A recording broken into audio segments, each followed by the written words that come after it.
গোপালভাঁড় কার্টুনে দেখানো মন্ত্রীর নাম কি? মন্ত্রীর নাম কেউ কি বলতে পারবে? এরকম হাজার হাজার কমেন্ট দেখা যায় সনি আর্টের ইউটিউব চ্যানেলে। আর হবেই বা না কেন?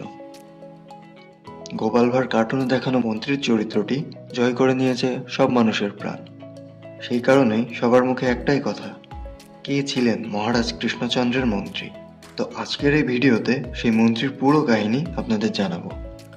তবে অনেক চ্যানেলে মন্ত্রীকে নিয়ে অনেক ভিডিও থাকলেও কোনোটাতেই সঠিক তথ্য কিন্তু নেই। আসলে মহারাজ কৃষ্ণচন্দ্রের মন্ত্রী সম্পর্কে অনলাইনে সেরকম কোনো তথ্য নেই বললেই চলে। তবে আমি নিজেও গোপালভাঁড় কার্টুন অনেক দেখি, আর সবার কমেন্ট দেখার পর মনে হলো এই বিষয় নিয়ে একটা ভিডিও বানানোই যায়। তারপর অনেক বইপত্র ঘাটাঘাটি করে অনেক রিসার্চ করার পর মন্ত্রী সম্পর্কে অনেক তথ্য বের করতে পারলাম। তো চলুন জেনে নেওয়া যাক সবার উৎসাহের কেন্দ্রে থাকা মহারাজ কৃষ্ণচন্দ্রের মন্ত্রী সম্পর্কে।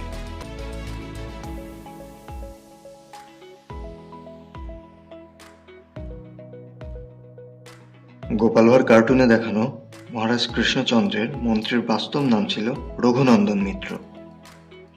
তিনি ছিলেন মহারাজ কৃষ্ণচন্দ্রের প্রধান দেওয়ান। দেওয়ান কথাটা সহজ মানে হলো ম্যানেজার। আগের দিনে জমিদারদের যেরকম নায়েব থাকতো, সেরকম রাজাদের প্রধান কর্মচারীদের দেওয়ান নামে ডাকা হতো। সহজ কথায় দেওয়ান আর মন্ত্রী একই পদ। এবার মূল ঘটনায় আসা যাক। মহারাজ কৃষ্ণচন্দ্রের মন্ত্রী রঘুনন্দন মিত্র রাজসভার অত্যন্ত ক্ষমতাশালী ব্যক্তি ছিলেন, কিন্তু গোপালভাঁড় কার্টুনে তাকে যেরকম কুবুদ্ধি সম্পন্ন এবং সবসময় রাজার ক্ষতি করতে চাওয়া ক্ষমতালোভী চরিত্রে উপস্থাপন করা হয়, বাস্তব জীবনে তিনি ছিলেন তার সম্পূর্ণ বিপরীত। বরং ইতিহাস ঘেঁটে এটা জানা যায় যে মহারাজ কৃষ্ণচন্দ্রের রাজ্য ও রাজপরিবারকে তিনি নিজের জীবন দিয়ে রক্ষা করে গেছেন।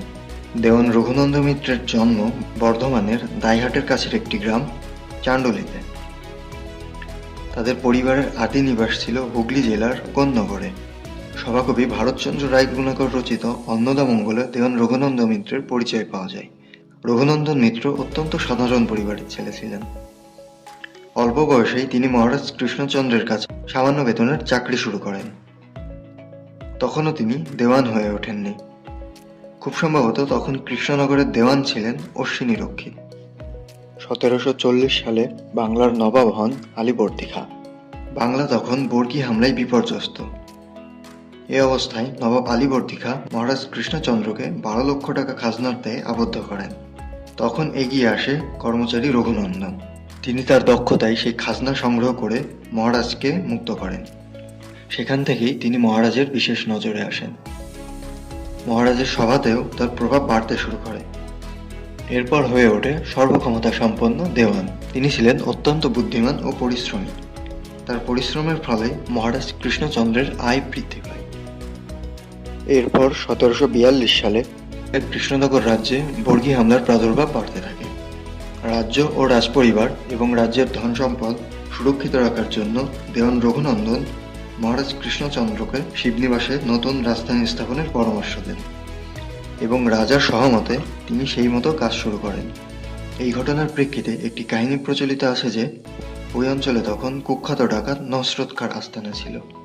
মহারাজ কৃষ্ণচন্দ্র তাকে আটক করার নির্দেশ দিলে নসরত খাঁ মাথাভাঙ্গা ও ইসামতি নদী বেষ্টিত জঙ্গলে আশ্রয় নেন। তাকে ধাওয়া করতে গিয়ে সেই জঙ্গলের খোঁজ পাওয়া গেল।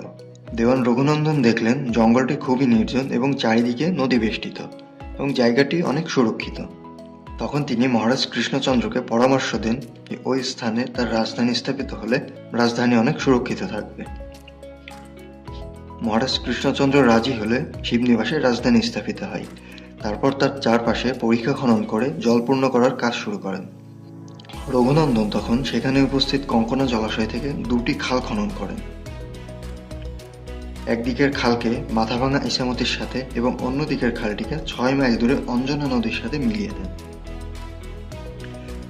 এভাবেই দেওয়ান রঘুনন্দের দক্ষতায় সেদিন চূর্ণী নদীর নতুন জলধারা শুরু হয়, যেটি ছিল মাথাভাঙ্গা থেকে কঙ্কনা পর্যন্ত চূর্ণী নদীর মূল জলধারা।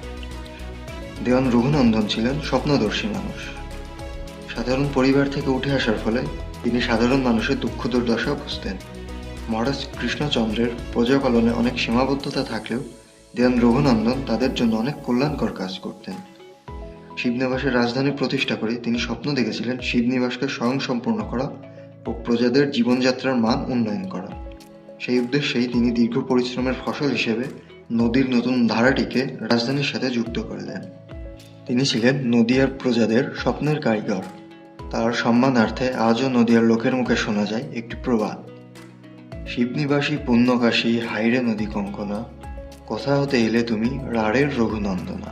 তবে ডক্টর মদনমোহন গোস্বামী সম্পাদিত একটি গ্রন্থে উল্লেখ আছে যে মহারাজ কৃষ্ণচন্দ্রের দেওয়ান রঘুনন্দন নবাবের থেকে মুস্তফি উপাধি লাভ করেন। এই তথ্যটি সম্পূর্ণ সঠিক নয়।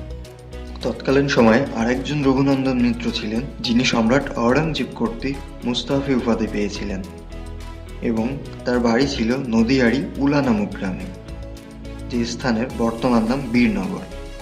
রঘুনন্দন মুস্তফি ও দেওয়ান রঘুনন্দন মিত্র যে আলাদা দুজন ছিলেন সে বিষয়ে স্বয়ং মুস্তফি বংশের উত্তরপুরুষ সৃজননাথ মিত্রের রচিত উলা বীরনগর গ্রন্থে প্রমাণ পাওয়া যায়। এছাড়া আরও অনেক তথ্য পাওয়া যায় যেখানে প্রমাণ হয় যে দেওয়ান রঘুনন্দন মিত্র এবং রঘুনন্দন মিত্র মুস্তাফি দুজন আলাদা ব্যক্তি ছিলেন। অনেকে মনে করে থাকেন মহারাজ কৃষ্ণচন্দ্রের মন্ত্রীর নাম ছিল কৃষ্ণানন্দ বাচস্পতি, কিন্তু কৃষ্ণানন্দ বাচস্পতি ছিলেন নবদ্বীপের সংস্কৃত বিশেষজ্ঞ ও পণ্ডিত। যাই হোক, এবার মূল টপিকে আসা যাক। দেওয়ান রঘুনন্দন মিত্র মহারাজের অত্যন্ত বিশ্বাসযোগ্য ও আস্থার পাত্রে পরিণত হন। অত্যন্ত সাধারণ পরিবারের হয়েও নিজ গুণে ও পরিশ্রমে একে একে অনেক উন্নতি করতে থাকেন, ঠিক যেন অনেকটা গল্পের মতোই। কিন্তু সব গল্পে তো আর হ্যাপি এন্ডিং হয় না।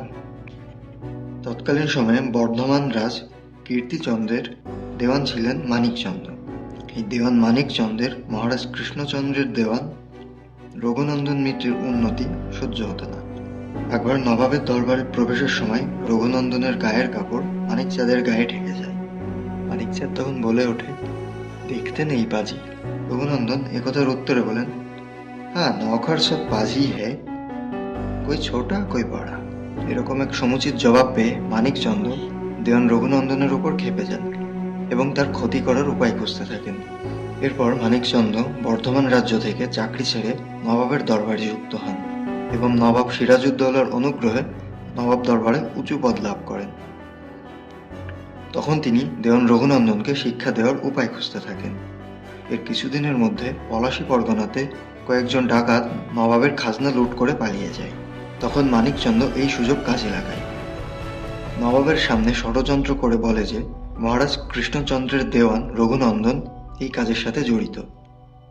তখন নবাবের দরবারে দেওয়ান রঘুনন্দনকে দোষী সাব্যস্ত করে মৃত্যুদণ্ডের আদেশ দেন।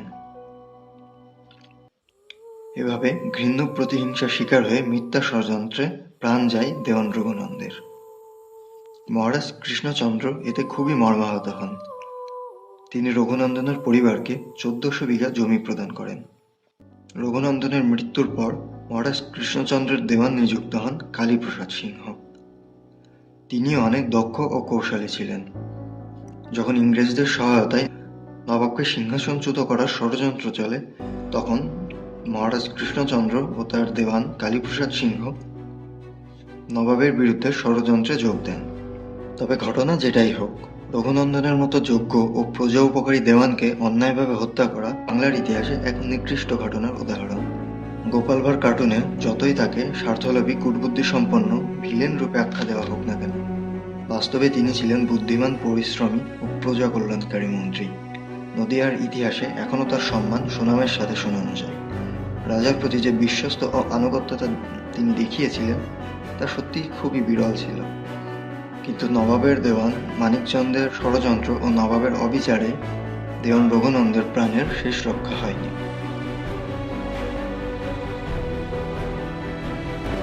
এটাই ছিল কৃষ্ণনগরের মন্ত্রীর ঘটনা। ভিডিওটি ভালো লাগলে অবশ্যই চ্যানেলটিকে সাবস্ক্রাইব করো এবং কৃষ্ণনগরের মন্ত্রীকে কেমন লাগে সেটাও অবশ্যই কমেন্টে জানাবে।